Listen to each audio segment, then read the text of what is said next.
Hello, everybody. This is Jonathan Simkin, the president of 604 Records in the 604 headquarters located in beautiful Vancouver, British Columbia on a beautiful, beautiful day in February. Or is it February? February.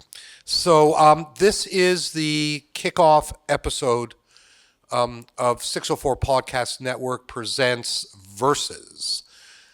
And that is a play on words, Verses, not Versus. This is a new podcast series we're putting together kind of to give people a bit of a behind the scenes look at what goes on at a record company, what goes on, with the release of an album, just to give people a bit of a glimpse into the inner workings of a record company business, and from the perspective of the record company, but also, of course, from the perspective of the artists. So today, for our first episode, I'm really pleased to have as a guest Allison Daniels, who's Hi. sitting immediately to my left. Hi, Allison. How are you? I'm fine. Wearing I'm fine. those stylish shades. Look at you. Yeah. And next to Allison, to her immediate left, is Emily Palick. Hi, everybody. Emily is the lead project manager for Allison's project. And we're excited because we just put out the first single from Allison, Who, What, Where, When, Why, or as we like to call it around the office, 5W. It's faster. It is. It makes it easier. It's also easier on email to do it that way. We thought we'd have a little chat about just what the experience has been like so far and what sort of led us from, A to B, because for the public, they're going to be seeing your single and your video, and it'll be the first thing they know about you. But of course, a lot has happened that kind of led you to this point. Mm-hmm. So maybe we'll go back to that. I guess I'm the guy who's responsible for signing you, and it all started with an email Yeah. that you probably sent it to a lot of labels. Not that much. I don't think I was special or anything. I'm just Not that much. But why don't you tell us sort of how did that start? Like you sent me an email, but sort of what led up to that? So I was looking for someone to help me level up my career, because it was hard for me to do it alone by myself. I mean, I had people who helped me, but I wanted to do something really big and special for my first album or my first EP at that time. And I didn't want to do it as an independent artist, because I didn't have the contacts for it. So I wanted to do it with the right team and the right singer-songwriter or artist that will understand my vision. So this is why I sent my thing over labels at that time. Do you remember? And there's no right or wrong answer to this, so don't feel like you have to give a certain answer. But Okay. why us? Like why 604? So at that time, I was looking for a label that really was the same artist as me in that label. I didn't want to send my thing over a label that it wasn't my style. I didn't get the point to send my thing over labels that were not the same as me. So 604, I found you on Wikipedia, the labels pages. Oh. And I saw you on the page, and I did some research on 604, and I just found out that it was great for me. The artist there was almost the same style as me, so I sent my things, and I meet you. And I found out that you are very nice and like the same vision as me. You're talking about me? Yeah, of course. You're sure about the that? team. You're sure? As I know from now. Okay, because I'm trying to remember. So my recollection is an email showed up, and I get a lot of those emails. Like I get a lot of, "Dear Mr. Simkin, I'm an artist," blah blah blah. And it's funny because I never really know what makes me read one, because a lot of times I don't even bother reading them. But there was something about, I don't know what it was exactly. I just something about the tone of it, the way you sort of presented yourself, I thought was interesting. And a lot of times this stuff is just gut feeling, like intuition about something. So for whatever reason, I kind of went, oh, I don't know, something feels interesting about this person. And then I did my own little bit of research and saw that you had been on The Voice in Quebec. Yeah. How do you say it in La Voix? Yeah, like that. Was that You're good? good. Yeah, la voix. Oh, yeah, that felt good. La Voix. Yeah, and then you can say it, la voix. I can't say much like that. in French, unfortunately, but I can say La Voix. And there was that clip online of you performing with Keith Urban, Yeah. which was interesting. I mean, I didn't really know what to make of it. Like it was like, oh, like how did that happen? It didn't really like completely make sense to me. But I listened to, you had sent some demos. I don't think they were final songs. I don't think. No, there was no like master on it. Yeah. Yeah. Yeah, so those demos. And I thought it was good. Like I listened to it and was like, okay. And I think at that point I would have sent it to the people in our country division. And Emily definitely reacted.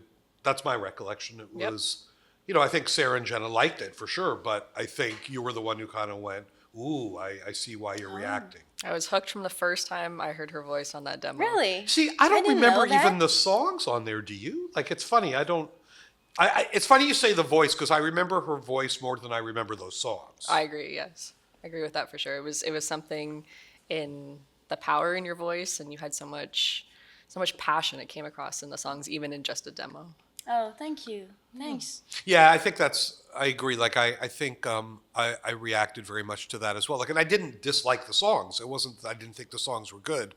But you've got a really rare ability to emote a certain way in a song. It's very convincing. I mean, you really know how to sell a song. Okay, you mean in the interpretation of that? The emotion of it. Okay.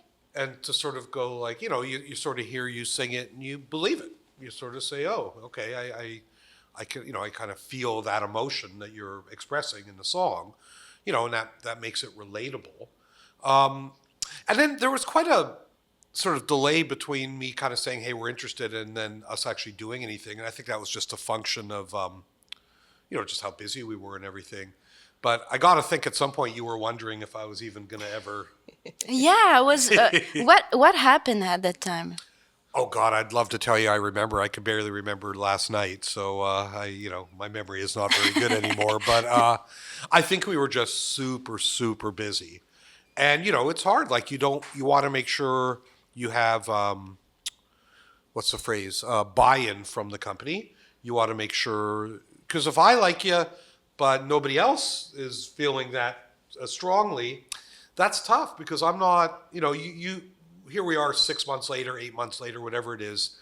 Now I think you understand that a little bit better that, it might be my company, but it's Emily and and Sarah, and it's the people who sort of work directly with an artist that, equally play as important, if not more of an important role than I do in a project once we sign somebody. So like, I might be good at going, oh, I think that's a good person to work with, but boy, it sure takes a lot more work than that to actually, have some success. And I mean, because you see how hard Emily and Sarah work on this. And, so I think that was part of it too. I needed to make sure we had enough resources, enough staffing, because I don't want to sign an artist and not have sufficient resources or sufficient staff. That's just asking for a disaster. Yeah. And then, I remember, it's funny because I also remember having a call with you and I got Julie Baldwin from our Toronto office to be on the call because she's I think the only person who speaks fluent French at the company. So there might be one or two others actually, but that was the one I knew the most. Julie's been here for 20 years, so I know her so well, and she's I think French was her first language growing up. Okay. So I sort of had her on the call so that if there was anything. Oh yeah, I remember that. confusing. Yeah. Yeah, Yeah, so- yeah. I remember that. Yeah, and honestly, I don't think we needed her really. I mean, I don't really have any trouble understanding you, and hopefully you don't have any trouble understanding me. But No, I practice. there you go. Yeah, You've been I practice. practicing. Yes, I know you have. So yeah, that's kind of my recollection was that it went from me to Emily. We had a couple of calls with you, and then it was just a matter of being busy. But I remember more than once emailing you and saying, "I promise, Yeah. when I make a promise, I keep it," which is true. And Here we are now. said, "Just be patient," and you were, and thank goodness you were. And now here we are, 7-8 months later, and you've Yeah. actually got music out. I had a gut feelings that it would happen. Yeah. So I trust that feeling, and I really wanted to do something with your label, and yeah, so I waited, and I had a gut feelings that it was right. It's tough because, I mean, let's face it, this is a business where, most people are full of shit. So, Yeah. I know that. So for me sitting there going, I promise, I don't, I mean, what's that worth? It's not really, I mean, once you know me, it's worth a lot. But if you don't know me, then, it's just some guy saying, I promise, so, but I'm glad you were patient. I think the next sort of big thing that happened was, when you came out and started working with Ryan and Tavish, and that, for those of you out there listening, Ryan Stewart, who is a very successful Canadian record producer, and Tavish Crow, who's also a successful radio producer. I have worked with both of them in varying capacities for many, many years. Tavish was in a band on 604 called By Starlight. Did you even know that? No, I didn't know that. Yeah. Really? Oh, yes. He was a lead guitarist? He was the guitarist. His brother, oh man, I'm having a brain fart. His brother, Tavish Crow, and oh my God. Anyways, so sorry, Tavish's brother. He's now a lawyer. He actually ended up going to law school. But he and Rachel Ashmore, who we're still friends with, it was their band, and didn't really do very well. It did okay. But Tavish's brother decided he wanted to go to law school. And then Tavish ended up in Carly Rae Jepsen's band, and was one of the co-writers of Call Me Maybe. It's crazy. Yeah, really. So I've been working with both of them forever, mostly to do with Carly, because Ryan Stewart produced Carly's first album called Tug of War, which was also a success. And, that's one of those things where just a gut feeling. Sorry about that, folks. We have a truck Some outside. fans. Oh, I don't know. That's all right. Gives it a air of reality, I guess. But we. I just had a gut feeling that they would be good people to work with. Like, I remember you telling me you did want to work with people who could help writing wise as well as production wise. Mm-hmm. And you know what? When an artist makes his or her first record, it's a pretty daunting experience. And that was part of my decision, I suppose, as well, was they're both such gentle, decent guys. Like, they're just, because that's not always the case. I mean, sometimes people will work with an art, like, we've had a few, I don't want to throw anybody under the bus, but we've had a few examples where an artist's first record was a nightmare because he ended up working with a producer who's impatient and unpleasant. And, Yeah. it was really important to me that your first experience, in the studio with us be positive. They were so kind and so patient especially for when I was recording for my English accent when I was singing. we had a lot of time on that, and I really they were really patient with me, and they really understand my vision for the album, what I wanted to do, and they really understand what I wanted to do, and they were really like they keep doing what I wanted. Does it make sense? Yes, completely. And so we flew you out, and you went into the studio with them, and we all got to know each other a little bit, and had a dinner or two, and so on and so forth. I think in my brain, the next significant thing that happened is when we heard Who, What, Where, When, Why. I remember, Emily, maybe you could, were they demos? Like, I remember, all I remember is the song, that was the first song that came in. It was the first song, and it was just a demo the first time we heard it. Was it the beginning of the master, or was it even, like, I don't remember. We recorded the same day. Like I did my voice, and he did some things for the instrument, but the demo was the official, like. So that's what became the master. Yeah. So I remember sending it to the country people, like to Emily and to Sarah and to Jenna, and I had listened to it a few times already. Like, I think I was excited, so as soon as it came in, I listened to it.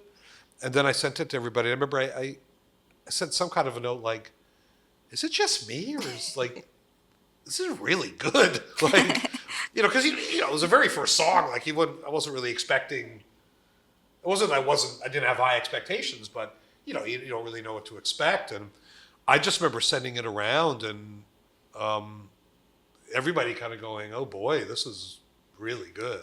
I remember reading that email and going, because you had said, you were like, is it just me? And I'm like, oh, maybe it is. And I played it.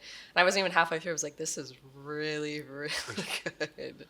Yeah. It was surprising Thanks. to have something turned around that fast from people you had just met. That was that Yeah, quality. yeah, we click like that.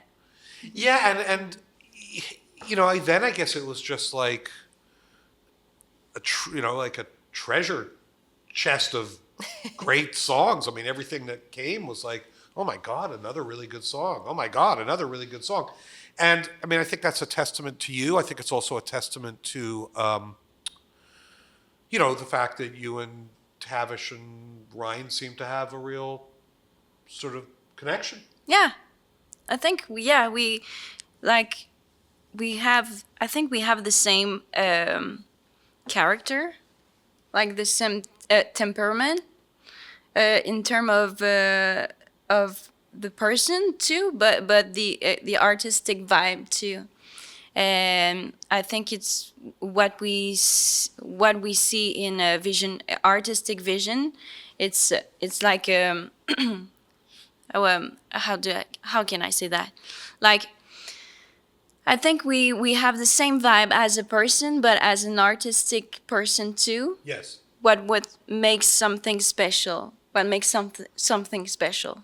Yeah, I mean, it's interesting because there's a real consistency throughout. I mean, now that you've recorded however many songs with them, 10, 11, a lot of them are very different. There's some ballads, there's some almost like flat out rock songs, there's some mid-tempo stuff.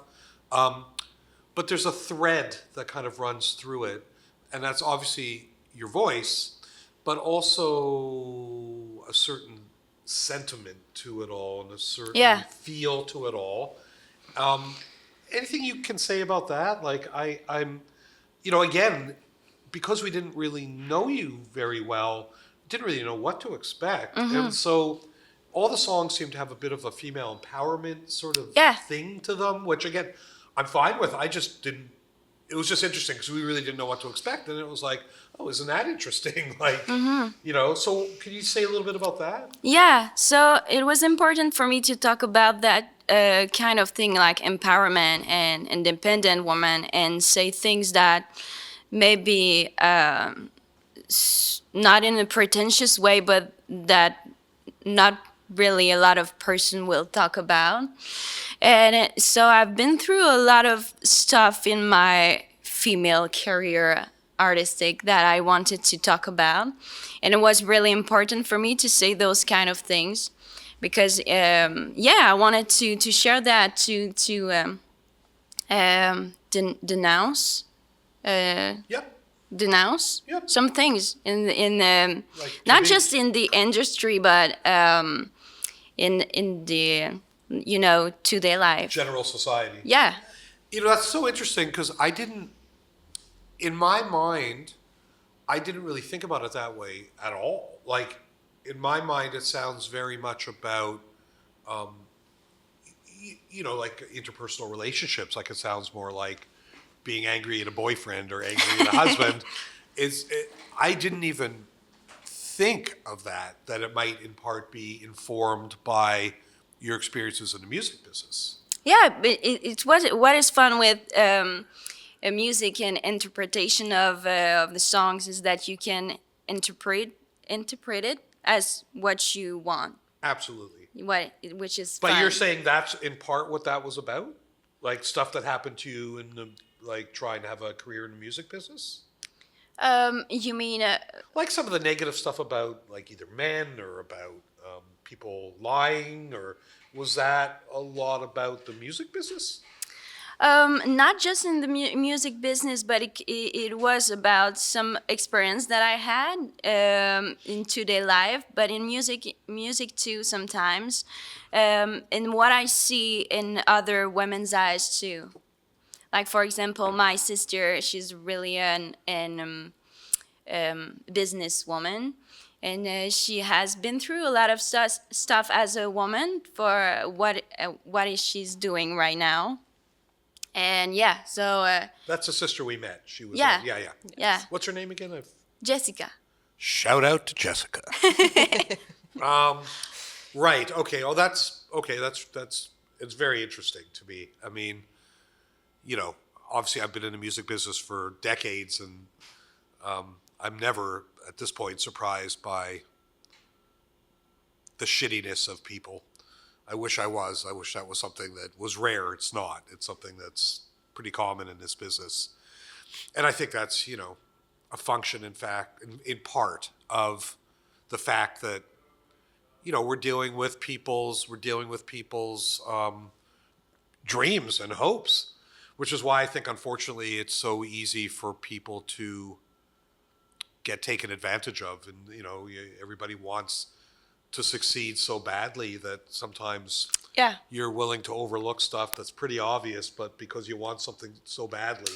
And I'm not talking about you. I don't really know much about your history before us. I'm just saying, from my experience and the stuff I've seen people really be taken advantage of in the music business, and it's gross. Yeah. I had a lot of couples. I would say, like managers that would promise me like the world, that I would do some like a lot of shows and those kind of things, like that you would have Cadillacs in your Oh God. your shooting videos, and it's like it was nothing like that. If somebody mentions Cadillacs, I think that's the first sign to run the other way. It's yeah. I mean, Like, it's some crazy it's so things. funny, right? Because like I say this to the staff here a lot. Like, it's just a business. Like we're lucky. We work with art, and anybody who works here loves art, and that's why they're here. But it's also a business, and I've never understood why so many people seem to lose their fucking minds in this business. Like, act like it's. I mean, we're not curing cancer here. Like, we're not. It's just a business. Like, it's just a business with human beings. It's not. Having a hit record doesn't give you a right to be an asshole. It just doesn't. And yet, so many people are like that in this business, where it's like you have a Yeah. bit of success, and then it's like,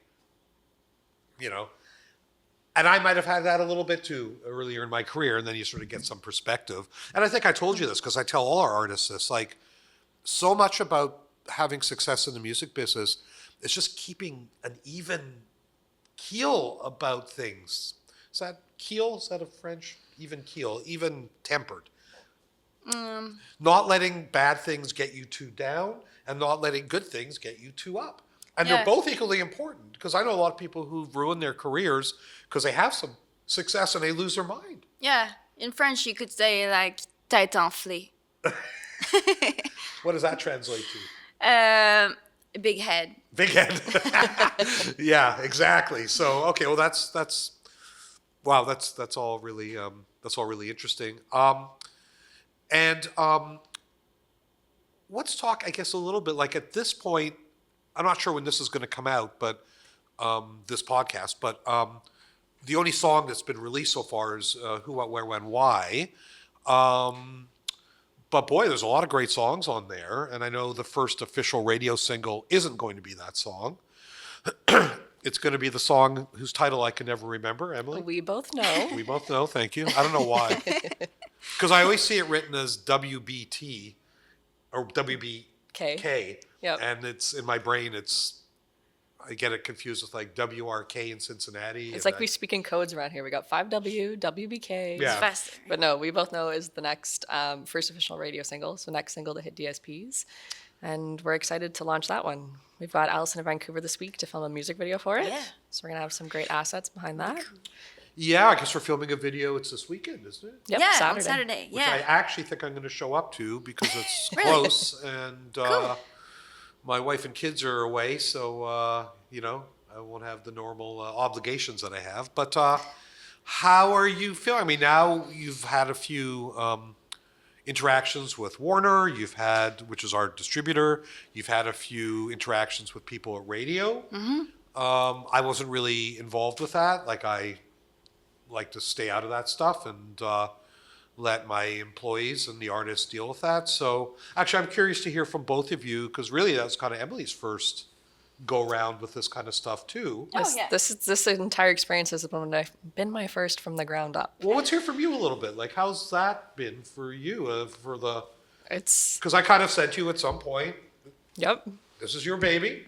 I'm Yep. going to trust you with this, and you've done a great job. But how's it been for you? Like, how's it been to have to deal with radio people and the Warner Brothers people? And remember, they're going to be hearing this, maybe. So No, I can Watch honestly say it's been a very refreshing experience. I went into this admittedly a little intimidated. This is my first time, like I said, working an artist from the ground up. I've had some great experiences with Warner and radio and other interactions with artists that I worked with in the past and the artists I still work with now. But coming into a room or a Zoom call with someone who's releasing their first song to DSPs and, we're going to the first song with radio next month and getting them super excited about it, I was a little intimidated. But Allison's talent shows even through a Zoom call. And it was very easy to get people on board and excited. And we've had some great feedback so far. It was funny, the first thing we did when she came to town this week, she flew into Vancouver on Saturday. We did a rehearsal on Sunday. And we were doing a rehearsal and it was like the second or third song we had gone through. And the rehearsal was with her guitarist, Ryan Stead. And he just looked up when the song was finished and he's like, okay, I don't think I've ever said this before, but this feels like I'm rehearsing with the master.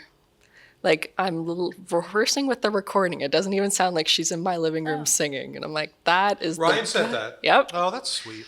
Yep. And Yeah, the compliments like that have been coming in from all different people in the industry. And it makes me feel better because like I said, I've loved your voice from the moment I heard it, but having other people come in and say the same things shows that, sometimes it's a gut feeling and sometimes it's just a fact. Well, it's very affirming. I mean, it's just very reassuring and affirming. And Yeah.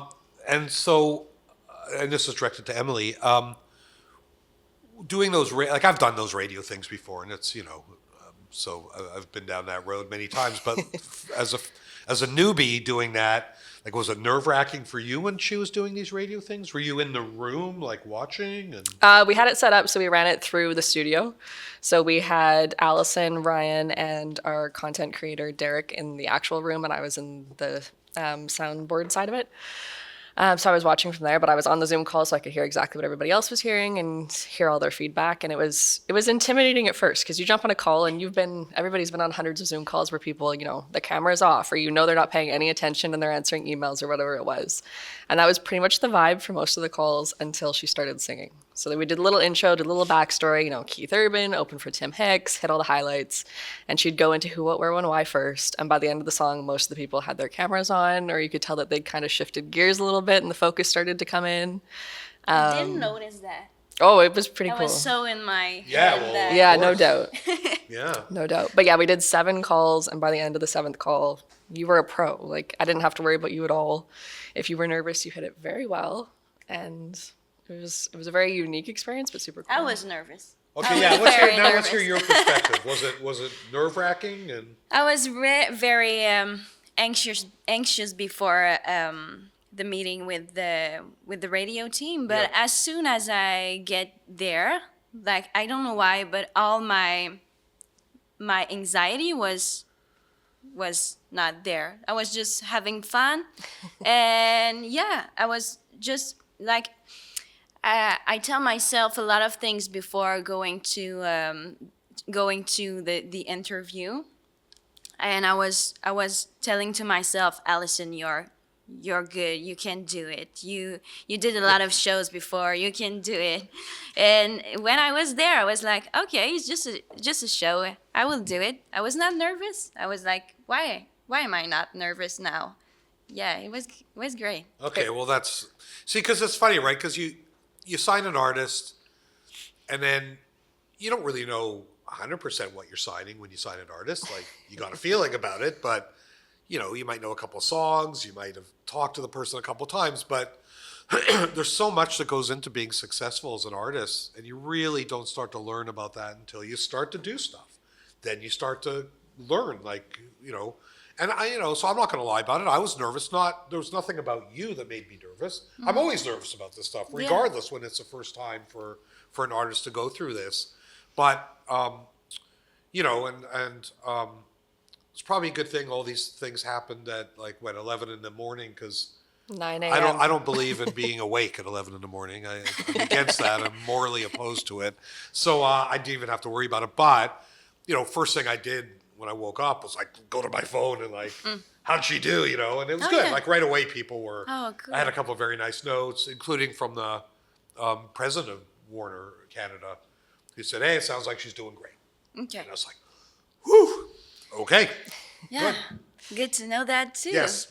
It was Yes. nice to have the opportunity to have Allison's personality come across.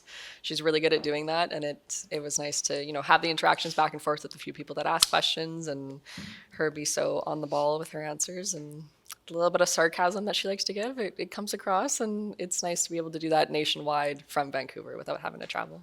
Who are the Quebec stations? Because I know I did hear from the head of Warner Canada Radio's Donald Robbins, and I got a nice note from him saying that it seemed like it really struck a good nerve with the Quebec stations. Nice. So who would that have would it have been Bell had their Quebec people on, or I don't, do you even know? That's a great question for Allison because it was all in French. So I just Oh, sat so you there did and- some of it in French, like you were talking Yeah, to some. I was talking There was in one French. call that was completely in French. They didn't say Yeah. a single word in English. Oh, and okay, so I'm curious about that.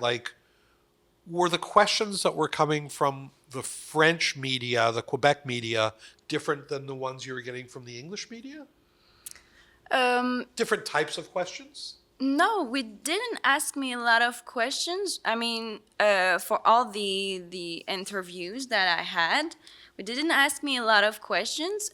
She just asked me what was my next dream after singing with Keith Urban and doing The Voice and signed with 604. And I told her that my dream was to sing on the Plaine d'Abraham Ah, for Quebec Festival that's a alone good answer. as an artist. Good Yeah. an- I Which was- is that festival? Is it called the Plains of Abraham Festival, or what's it called? No, it's called Festival d'été de Québec. So Quebec Festival. I think in English. Interesting. Yeah, no. Yeah, it's pretty big. Yeah. Every year we had thousand people.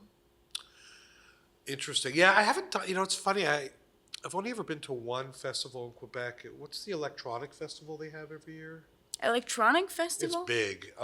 in Quebec? Yeah. Not in Montreal.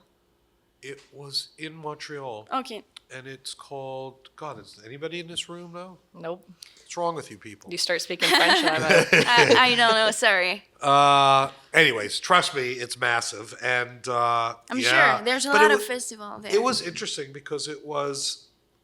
You knew you weren't in English Canada. Like it had a very different vibe to it. Mm-hmm. I loved it. Like I thought it was. Here I am googling right Yeah. now, because now it's gonna drive me crazy. Montreal electronic, because Coleman Hell was playing, and he opened for Charlotte Cardin Oh, Oh. on the main stage, which was amazing. Uh, and of course, I'm not finding anything. It's funny because what comes up is something called Mutech. You heard of Mutic. Elisonic No, it's so famous. IQ is the first one, and then the other one I came up with was UTech Montreal. Yeah, which is not the one. Anyways, sorry, here I am getting, as usual, getting way off course. But Montreal EDM. Point is, I found that the Quebec audience, at least at this festival, and I was there for 2 or 3 days, were so engaged in ways that I just don't think I'd ever seen at an English festival. Like the entire crowd was so into it. Like it was amazing. Yeah. It was amazing. And you know, that's the thing you learn, you know, when you do this, as long as I have, you know, you sort of, Quebec becomes this sort of funny mountain. It's like, it's like the Mount Everest of, Canadian music, because it's very hard for English speaking acts to make a mark there. Oh, really? In Quebec? Absolutely. Yeah. I mean, Yeah. even Nickelback. I mean, it was funny. Nickelback this year started their tour in Quebec City, and it did well. But we don't do the same numbers there that we do everywhere else in the world. And over the years, I've been struck sometimes, like, you'll look at the charts, like the music charts, every week to see the number one album, and like every so often there'll be the number one album in all of Canada is a francophone artist who I've never even heard of. And yet it's the number one album in Canada because so many people bought it in Quebec that it like shot it all the way to the top of the entire country charts. Okay. So it's, it's like a country within a country, which of course is recognized in our Constitution. Yeah, it's just fascinating to me. So I have to say I'm excited. You're only the second francophone artist we've ever had in the label. And it's exciting to me that, like, we're going to learn a bit about how the business works there, Yeah, for sure. Yeah, for sure. I think there's, and I don't know if I can say that, but there's a lot of law in Quebec that restricted for English music. Right. So we have to follow, but maybe this is why it's sometimes difficult for an English artist to go there and to sing and to have the same success as a Quebecers. Yeah. If that makes sense. I think it does. I mean, clearly it does. And that's, and again, we have some artists who do okay there. Like Mariana's Trench does okay in Montreal. But, there's Quebec versus the rest of Canada, but then there's Montreal versus the rest of Quebec. Yes. Because Montreal's kind of its own. I mean, there's more English speaking in Montreal than there is in the rest of Quebec. It's just really interesting. And I know that when Nickelback made that decision to start their tour in Quebec City, it was a very conscious decision. Like it was kind of them wanting to send a message to Quebec that, like, hey, like, we love you too. Like, we want to, Yeah. So I thought that was a great thing that they did that. I thought it was pretty cool. And, the show went well. And do you remember the first time that they had a show in Quebec? Nickelback especially early in their career, toured nonstop. I mean, they toured everywhere. So I can't say I specifically remember it, but they absolutely would have toured Quebec on The State, which was their first real record. So that would have been, God, so long ago, 98? Yeah, okay. So I remember I saw Nickelback on the Plaine d'Abraham, and I must have been maybe I was like something like 8, 9. No, maybe not 10. Well, if they played that festival, given how big that festival is, it would have had to have been after How You Remind Me. So I'm guessing that would have been probably between 2001 and 2003. Okay. No, I was not that young. But So I it was before that. No, was after after that, yeah. So maybe, because I mean, when I said they toured it on the State, they probably played a small club in Montreal. Like, I don't think they would have played anything big. But, they've kind of had two giant spikes in their career, like 2001 with How You Remind Me, and 2005 with All the Right Reasons that had Photograph and all those other big Yeah. hits. Rockstar. Rockstar, I know, did really well in Quebec, that song. So, and that's Yeah. 2005, 2006. Yeah, I remember seeing them on the Plaine d'Abraham, and it was so. And I don't say that because you are there, but it was so good. It was exactly like the records, which I like, and I remember the firework and all those things. It was so huge, and I was so impressed as a little me, and yeah. It's just crazy that I am here now, It's Well, really crazy. Yeah, it's funny, like with the fire and all the explosions they do, and Chad's really into that. Like, Chad's big thing is like, when I was a kid, if I went to a show and they didn't have pyro and they didn't have explosions, I felt like I got ripped off. Like, I want our fans to, because sometimes those guys will have, let's say, debates internally about whether or not they want to spend all that money on all that pyro and all that, the explosions and the lights. But Chad's always been like, we have to spend it. We have to put on a show that fans are going to remember. Well, it impressed me as a little girl. I mean, I'm going to tell Chad this story because he'll love this story. Like, I think that's pretty great. She's been a long-term fan to the point where Nickelback was the first CD she ever owned. Yeah. Oh yeah, which one do you remember? Oh, Which songs were on it? I'm so bad at title. No. I don't remember. It's okay. But there's a how do you say that? Horse. Heart? Horseshoe? Oh, No, horse. Dark Horse would have been Dark the record. Horse. Yeah. That would have this- had Burn It to the Ground on it. Oh, that's one of my like, favorites. Yeah, that's definitely, if not my favorite Nickelback song, one of them. Yeah, that's funny. God, it's hard to But believe. I'm a fan. I swear. Oh, I believe you. I believe you, And even if you weren't, it would be fine, but I believe you. All right, what else? How are you feeling about just where you're at now and what's coming? So I can't wait to release my album, and we both know just can't wait to see what the future will be. And yeah, I'm just really grateful for what's happening to me right now, and I've been working so hard for that. And yeah, I'm really grateful to have you, and I'm just waiting for what's next. And Emily, how about you? Because again, this is, for both of you, this is kind of a first. So This has been, it's been a first. It's been a good project. We hit the ground running. We did a signing announcement and the first song on February 9th, and we're following it up with a second single March 1st. So within 3 weeks of each other, and we're just gonna see where the road takes us.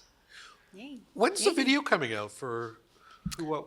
The video for Who, What, Where, When, Why came out this morning, actually. Oh wow! A little look at me. anti-Valentine's It's Day. my company. I didn't even know. Look at me. A little anti-Valentine's Day gift to Yeah. the world. We set a bed on fire in the music video, so if you like some flames, that's a good one to watch. Oh, okay. Yep. Well, that's awesome. I'm gonna go and watch it officially on my. I mean, I've seen it a million times, but I haven't seen it, the public version of it. The public yeah. has seen it now. It's out there. Okay, well, that's It's nice. an exciting one. Are we getting any reaction so far? Honestly, I haven't checked. Today's been a whirlwind. Yeah. When Allison comes to town, I like to keep her as busy as humanly possible. Yes. So we've been in the thick of content today.